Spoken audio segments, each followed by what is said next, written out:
Hoje nós vamos trabalhar outras formas de representar o espaço geográfico.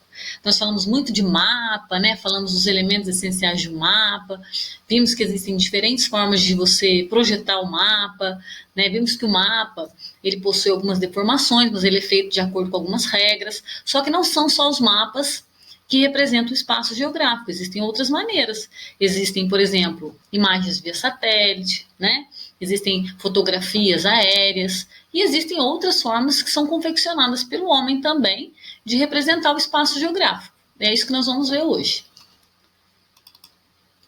Então, assim, a representação do espaço geográfico é algo que ocorre desde lá do período pré-histórico, né? Então, desde a pré-história, o homem sente a necessidade de representar o meio em que ele vive. Tá? Então, por meio de símbolos e desenhos, a humanidade representou suas primeiras percepções da realidade e registrou algumas ações cotidianas, como está sendo mostrado aqui nessa imagem, né, pré-histórica. Uma pintura rupestre. Aqui também tem uma outra pintura rupestre de cerca de 10 mil anos, encontrada no sítio Xique-Xique, no município de Carnaúba dos Dantas, lá no estado do Rio Grande do Norte. Ela representa cenas do cotidiano dos tapuia, que é uma denominação dada aos indígenas que não falavam a língua tupi. Então, quem não falava tupi eram os tapuias. E apesar de o registro ser bem nítido, é impossível ter certeza do que ele representa, né? Porque a imagem retrata uma sociedade específica em determinado momento da história desse povo.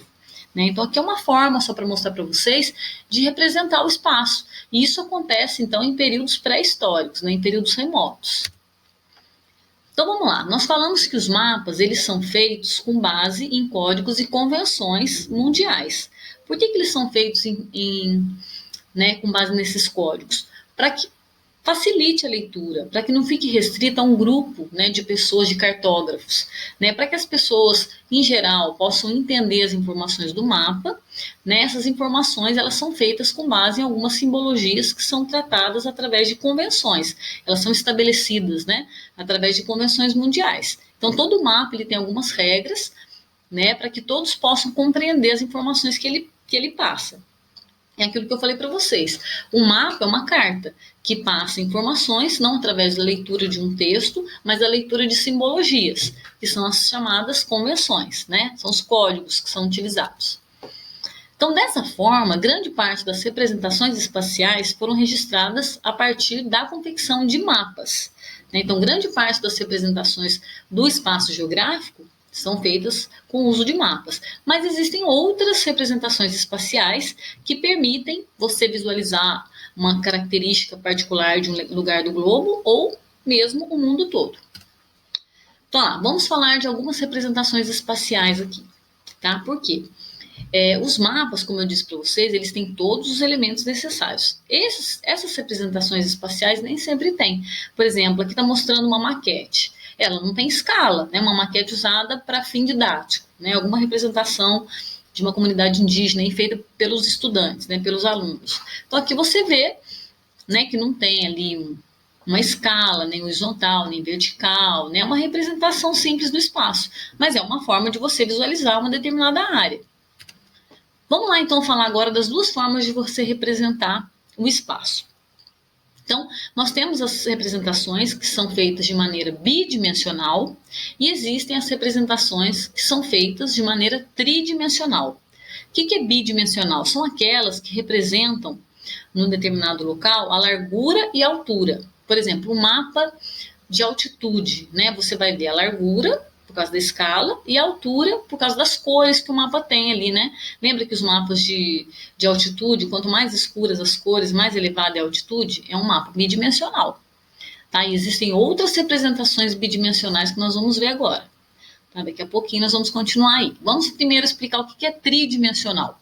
As representações tridimensionais são aquelas que evidenciam largura, altura e também a profundidade. Então, elas possibilitam uma visão mais privilegiada do objeto.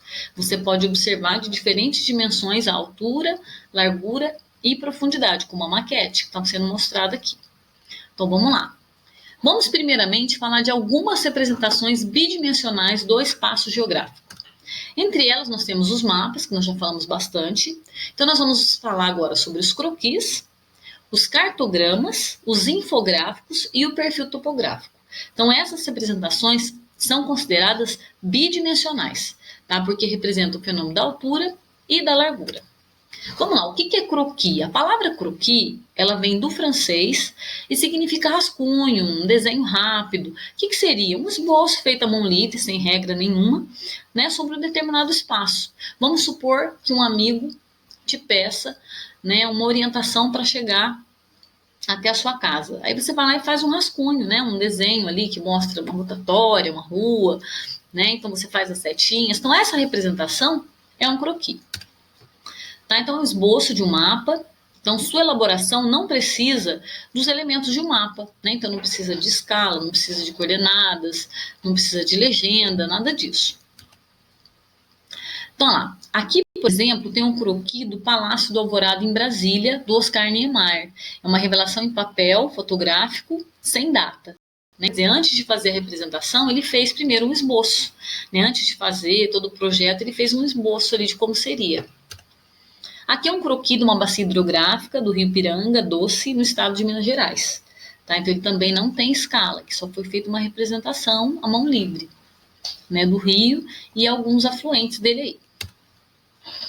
Vamos falar agora do cartograma. Tá? Os cartogramas, eles também não apresentam os elementos que o mapa tem. Por exemplo, ele não tem escala, ele não representa a forma correta das áreas.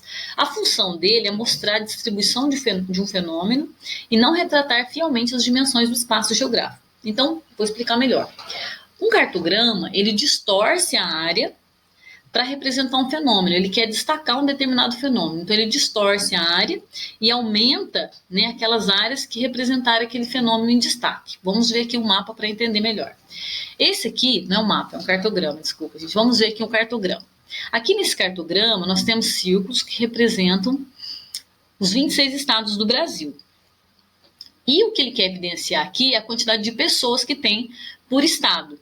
Tá? Então, por exemplo, o estado do Amazonas, em termos territoriais é o maior, ele fica bem pequeno. Por quê? Porque ele tem uma população pequena. Já São Paulo, que é um estado bem menor que o estado do Amazonas, ele fica enorme. Por quê? Porque ele tem uma população numerosa, ele é o mais populoso do Brasil. Olha, Minas, né, Bahia, Rio de Janeiro é enorme, né, em termos de população. Agora, em termos de espaço, né, de dimensão territorial, ele é pequeno. Tá? O estado do Rio de Janeiro, por exemplo, ele é bem menor do que o Pará. Né? Porém, aqui ele está representado num tamanho maior do que o Pará, do que o Amazonas, porque ele tem uma população maior. Tá? Então, a gente fala que é um mapa em anamorfose. Né? Nesse caso, ele está distorcendo a área para representar um determinado fenômeno. Tá? Então, por isso que fala mapa em anamorfose. O cartograma sobre a população de cada país do mundo pode exagerar o tamanho da Índia e representar países extensos como o Canadá com um tamanho menor. Então aqui, nesse mapa, nós temos a representação dos países do globo conforme a sua população. Então olha o Canadá, praticamente quase que some. O Canadá é um dos países mais extensos do globo, só que é um país muito frio, é um país com uma população menor. Então olha o tamanho que ele fica bem pequeno. Já o Japão é um país territorialmente muito pequeno, né? O Japão, ele é um arquipélago, e olha o tamanho que esse arquipélago fica, já que ele está representando a quantidade de pessoas, né? A China, olha o tamanho. A Rússia, que é enorme, fica menor, porque tem menos população. A Índia fica enorme. O Brasil também tem uma dimensão grande aqui na América, né? A Nigéria é um país bastante populoso. Então, ele distorce a área para destacar um determinado fenômeno. Aqui, por exemplo, é um mapa mostrando o destino dos refugiados, né? Então, vocês podem perceber que na América, né, a região aqui onde está os Estados Unidos, ela está bem maior, o Canadá está menor, né, em relação aos Estados Unidos. A Europa Ocidental é uma área que atrai muito refugiado, tá? Então por isso que distorce as áreas.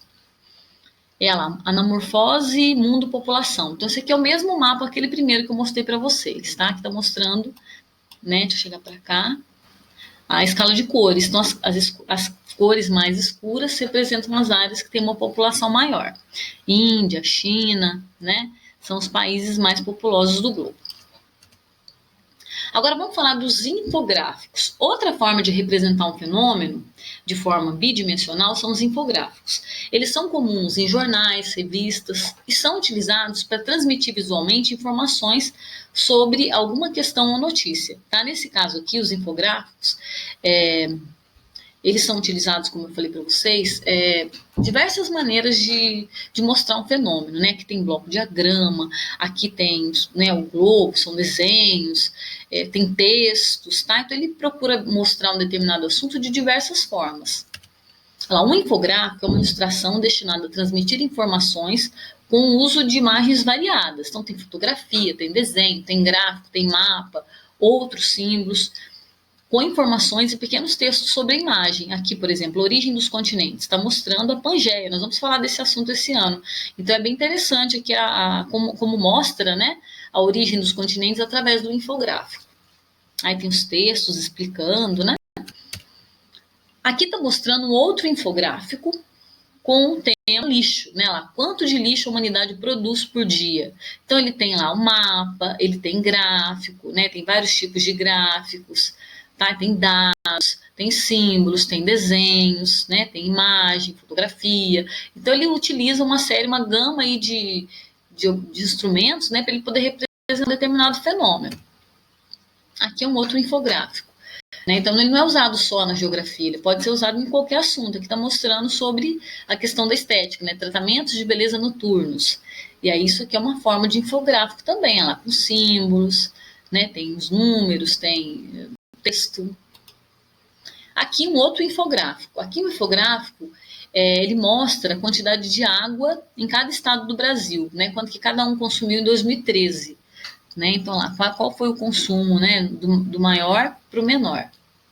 Tá? Então, assim, a intenção aqui não é mostrar os dados do infográfico, é para vocês entenderem o que é um infográfico. Tá? Então, é um tipo de informação que é transmitida com o uso de uma gama variada de elementos. Pode ser um desenho, pode ser um gráfico, pode ser um mapa, pode ser texto. Agora, outro tipo de representação são os perfis topográficos, né? Aqui está mostrando um perfil topográfico de uma área. Tá? Deixa eu mostrar no mapa que fica mais fácil. Por exemplo, eu tracei uma linha do ponto A ao ponto B. E eu quero ver como é a imagem dessa linha lateralmente. Estou vendo de lado, tá vendo aqui, ó, o ponto A até o ponto B aqui. Tá? Seria do ponto A, né, aqui ao ponto B. Então, o que eu estou vendo aqui? As formas do relevo. Ó. Eu vejo uma chapada, vejo uma planície, né? Aqui a serra. Então, você consegue ver as formas do relevo. Tá? Então, ela constrói, né, o perfil topográfico, uma vista lateral dessa faixa de terras, permitindo uma visão do relevo, das diferentes formas e altitudes do terreno. Então, por meio desse tipo de representação, fica evidente o que é planalto, o que é montanha, o que é planície, o que é depressão. Né? Nós não vamos entrar nesse mérito agora, porque o assunto nosso não é relevo. É só para vocês entenderem o que é um perfil topográfico. Tá? Então, o perfil topográfico é um tipo de representação que nos permite verificar as formas do relevo de maneira lateral. Você está vendo de lado, tá? Então, ela constrói uma vista lateral, permitindo a visão do relevo. Agora vamos para as representações que são tridimensionais, que representam altura, largura e profundidade. Então, nós vamos ver três aí: bloco diagrama, curvas de nível e maquete. Então, o que é o bloco diagrama? Então, aqui você está vendo, é um bloco mesmo, né? Trata-se de uma representação que nos permite verificar altura, largura e profundidade, né? Então, em vez de só altura e largura, nós vemos também a profundidade. Aqui, ó. Então, o bloco diagrama não é um mapa e nem é um croquis. Ele mostra o relevo, né? No caso, a altitude, a profundidade, né? A largura. Tá mostrando lá uma área mais rebaixada, uma área côncava, né? Aqui, ó, o terraço. Então, dá para ver exatamente as formas. Agora, uma outra forma de representação são as chamadas curvas de nível. O que são curvas de nível? São linhas que unem pontos de mesma altitude no terreno. Por exemplo, ó, aqui é como se você estivesse vendo essa imagem em cima de um helicóptero. Tá? Então, aqui você vai ver o topo, depois uma área mais baixa. Vocês podem ver que o intervalo das curvas de nível são sempre os mesmos. Ó, 50, uma altitude mais baixa, né, que está mostrando as altitudes. Ó, vai de 0, né, a 50, de 50 a 100, de 50 e 50, tá? Então, a cada 50 metros de altitude é traçada uma linha, então ela vai ligar pontos que têm a mesma altitude, tá? Então, aqui você vai ver o topo, né? Aqui, ó, o morro bem no topo aqui, né? Aí você vai ver na área mais baixa. Então, as curvas de nível, elas nunca se tocam, porque vai ser de cima para baixo. É a mesma coisa de você pegar argila, né? Você vai moldar uma argila como se fosse um relevo, depois você vai pegar uma régua e vai com os pontinhos na mesma altitude, vamos supor, de 10 em 10 centímetros. Depois você pega um barbante e vai ligar essas linhas. Isso é curva de nível. Ela serve para você verificar, né, a altitude do relevo. Aqui, por exemplo, ó, que você está vendo, né, de cima.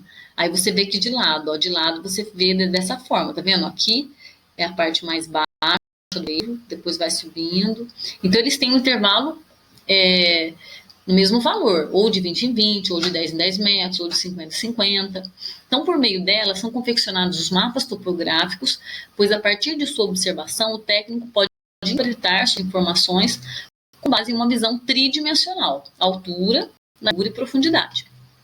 A partir das curvas de nível, é possível gerar perfis topográficos ou blocos de diagrama que mostrem as diferenças de altitude de um relevo. Por exemplo, ó, aqui você percebe que o relevo está subindo, né? Que ó, o topo é a parte mais baixa, aí mais baixo e mais baixo, né? Então você está vendo aqui um relevo. Agora olha aqui que é o contrário. Aqui você vai ver a profundidade. Aqui é mais alto e aqui é mais baixo. É como se fosse um buraco aqui, né? Então a parte mais profunda, aí um pouco mais alta, um pouco mais alta e um pouco mais alta.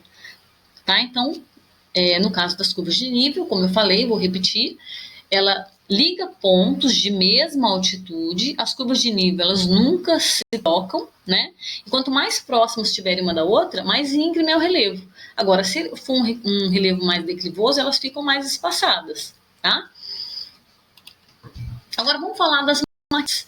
As maquetes é um tipo de representação que os alunos gostam muito de usar, né? Elas podem ser feitas com uso de gesso, isopor, né? Ultimamente nas escolas nós evitamos usar isopor, porque o isopor não é um material biodegradável, né? Então a gente procura fazer com papelão, com madeira, tá? Então com argila. Então uma forma de representar o espaço, é um modelo em miniatura de uma área, né? Uma paisagem, um edifício ou qualquer outro espaço que se deseja representar. Tá? Então com as maquetes nós podemos visualizar melhor o que é uma área em suas 3 dimensões, altura, largura e profundidade. Aqui olha que legal uma maquete, né? Tá lá, os blocos de diagrama procuram representar uma área de forma tridimensional, ao passo que as maquetes são, de fato, elas são feitas tridimensional, elas não só representam. Por quê? Porque na maquete você consegue ver a área em seus diferentes ângulos. Então é isso, pessoal. Hoje nós vamos por aqui, né? Em sala de aula eu vou tirar as dúvidas que ficarem, né? Caso vocês tenham alguma dúvida após assistir essa aula, tá? Então até mais, um beijo para todos.